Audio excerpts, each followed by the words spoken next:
Hello everyone. In this video, I'll show you how to fix the MetaMask can't connect to server issue.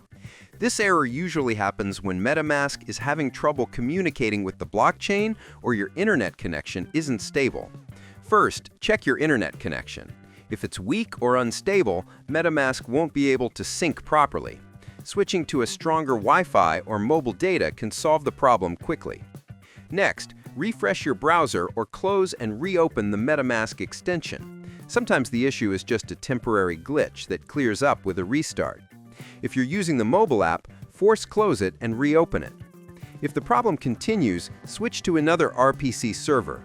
Go to your network settings in MetaMask, edit the RPC URL, and try a different one from a reliable source like Chainlist.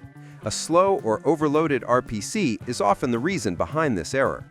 Finally, clear your browser cache or update your MetaMask extension to the latest version. Outdated versions can sometimes cause connection problems. And that's it. Check your connection, refresh the app, update RPC settings, and MetaMask should connect without issues. Subscribe to the channel for more videos.